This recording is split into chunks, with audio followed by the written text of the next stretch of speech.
Bonjour à tous, j'espère que vous allez bien. Ici Dino Raptor pour, pour ce nouveau débrief foot. Et aujourd'hui, on va faire le débrief de la troisième journée de cette Ligue des Nations. Et évidemment, une Ligue des Nations qui va... Alors, j'ai pas pu faire le débrief de la deuxième journée. Mais en même temps, je vais vous débriefer la deuxième journée de la Ligue des Nations entre la Croatie et l'équipe de France. Alors, dans un premier temps, ce qui s'est passé en Croatie et l'équipe de France à Split, l'équipe de France, pour moi, fait un bon match, mais sans être extraordinaire. Tandis que là, j'ai vraiment vu des choses positives, même si, quelque part, on fait match nul. Alors, les gens vont me dire comment tu peux être content après un match nul. Je vais vous expliquer pourquoi, parce qu'il faut pas avoir un esprit triqué. Alors je sais que ça m'arrive, moi ça m'arrive souvent d'avoir un esprit triqué, je pense même avoir un esprit triqué, mais ça ce sera pour une autre vidéo. Peut-être que quand je créerai ma chaîne secondaire, je réagirai à d'autres choses et on en reparlera peut-être un peu plus en détail et ce sera mieux. On va commencer. Donc pour Croatie-France, moi ce que j'avais aimé dans ce match-là lundi, c'était que l'équipe de France avait une idée, avait une identité de jeu qui avait l'air intéressante. Malheureusement, défensivement, c'était toujours le même problème. Voilà, avec des errements défensifs qui étaient inhabituels. Sans Varane, c'est très compliqué. Et quand Varane n'est pas là, euh, c'est compliqué. Donc voilà. Voilà, voilà. Ensuite, voilà, et pour terminer sur ce match-là, entre l'équipe de France et la Croatie pour cette phase aller de Ligue des Nations, moi je pensais que si on gagnait, on pouvait éventuellement avoir une marge. Et on l'a pas cette marge-là contre la Croatie. C'est plutôt la Croatie qui l'a avec sa victoire hier contre le Danemark. Donc là, en l'occurrence, c'est important de le dire.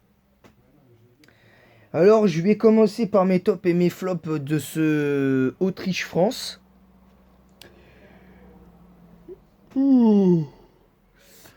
Et pour moi, mes flops, je vais commencer par les flops et je vais pas être tendre. C'est Griezmann, Boubacar Kamara et Benjamin Pavard. Parce que je suis désolé, mais Pavard, c'est plus possible. Pavard, c'est plus possible.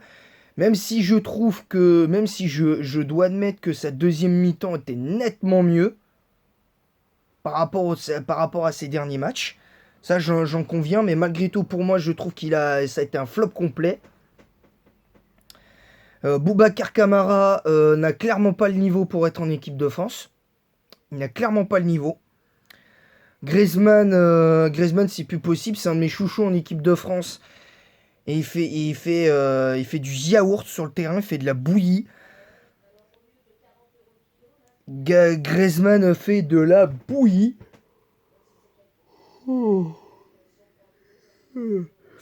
Griezmann a clairement fait de la bouillie. Et voilà. Sinon, le reste de l'équipe, j'ai aimé. J'ai aimé le reste de l'équipe. Diaby a fait un très bon match.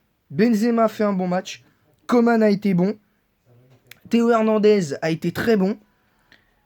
Konaté a fait un bon match. Saliba, c'était en dents de scie en première période. Et puis, bon, il a tenu quand même la baraque. Saliba, je l'ai trouvé bon en deuxième période. Hugo Lloris, sur le but, je vais pas lui taper dessus parce que pour moi, il peut pas faire grand chose parce que la passe, elle est bien millimétrée. Elle est quasiment hors de portée de Lloris quand il se couche, qui bouche l'angle au premier poteau et, et qui est malheureusement, bah voilà, il se fait prendre, il se prend un suppositoire par l'attaquant autrichien, donc du coup, ouverture du score à la 36e minute. Voilà, donc je suis un peu déçu. Au niveau des changements, J'ai bien aimé l'entrée de... J'ai pas aimé par contre l'entrée de Guendouzi. Pour moi, elle a pas le niveau pour être en équipe de France. Il a pas le niveau. Les premiers matchs, j'étais satisfait de Guendouzi. Je me suis dit, ouais, finalement, il a le niveau pour être en équipe de France. Et bah là, je révise mon jugement. Il n'a clairement pas le niveau. Ensuite, il y a eu l'entrée d'Mbappé. Mbappé qui a fait son entrée tranquillement et voilà, but. Voilà, j'ai rien à dire de plus. Nkunku a fait une bonne entrée aussi. J'ai bien aimé l'entrée d'Nkunku. Il commence à être bon. Il commence à me faire plaisir. Donc j'espère que si jamais Diaby n'est pas bon ou pas opérationnel, il mettra Coman et oh. Et Nkunku, et si Griezmann n'est pas bon, ben, il mettra Mbappé en 10. Si c'est un 4-2-3-1. Donc voilà, donc je vais vous donner mes notes. Parce que moi, mais avant de donner les notes, globalement, le match, je l'ai trouvé vraiment intéressant de l'équipe de France. D'ailleurs, je vais encore une fois applaudir l'Autriche parce que ils avaient un sacré gardien, Penz, qui a fait vraiment un très très très très gros match. Et côté autrichien, j'ai bien aimé Arnautovic qui nous a posé beaucoup de soucis. Weyman qui a marqué le but a été bon aussi, donc ne vous étonnez pas si je baille, je me suis couché 1h du matin pour regarder l'équipe du soir et regarder leur débrief qui m'a gonflé ça m'a saoulé, concrètement. Voilà, donc les notes de ce match. Lloris, pour moi, à part le but, il n'a pas été vraiment inquiété. Jeu aérien, bon. Par contre, le jeu au pied, c'est toujours une catastrophe. Ça change pas. Lloris 8 sur 10 pour moi.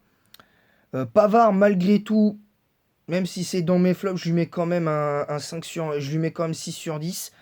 Parce que d'un certain côté, je l'ai trouvé. Finalement, non, Pavard, je vais l'enlever de mes flops et le mettre dans les tops parce qu'en fait, je trouve que pour le coup, ça peut être intéressant. Mais à voir. Il peut mieux faire encore, mais ça peut être intéressant. Mais malgré tout, je trouve que c'est plus possible ce manque de vélocité offensive de sa part qui avait fait sa force à ce poste-là de latéral droit et il n'y arrive plus. Clairement, il n'y arrive plus. Saliba 5 sur 10. Oh. Même si dans les faits, j'attendais plus, honnêtement. Konaté pour sa première match correct, match satisfaisant, donc 6 sur 10 pour Konaté. Théo Hernandez 7 sur 10, qui a fait un bon match. Camara 3 sur 10, je l'ai trouvé vraiment mauvais sur ce match. Tchouaméni, comme son numéro, 8 sur 10. Voilà. Diaby, 8 sur 10 aussi. Griezmann, 3 sur 10 aussi. Coman, 7 sur 10. Benzema, 7 sur 10. Voilà. Parce que là, je suis désolé, on a des joueurs, on a un potentiel de fou et on fait des matchs comme ça sous prétexte que c'est le mois de juin. On n'arrive pas à se transcender, à faire une préparation spécifique. Justement, et ça c'est dommage. Donc voilà. Donc donc voilà. Donc voilà, donc c'est tout pour moi. J'espère que cette vidéo vous aura plu. Désolé pour les moments de bâillement. Parce que j'y me suis couché très tard. Le vendredi et le samedi, je m'octroie un petit plus. Mais là, voilà, je suis désolé.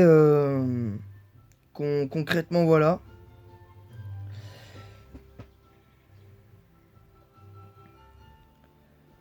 Donc voilà, donc c'est terminé pour la vidéo d'aujourd'hui. Donc évidemment, je vous rappelle que il y aura le retour de Pokémon Crystal lundi. Il y aura le retour de Pokémon Crystal lundi. Et mercredi, je pense que lundi et vendredi, ce sera Pokémon Crystal. Et mercredi, je pense que je ferai Mario Kart. Il y aura le retour de Mario Kart en let's play la semaine prochaine.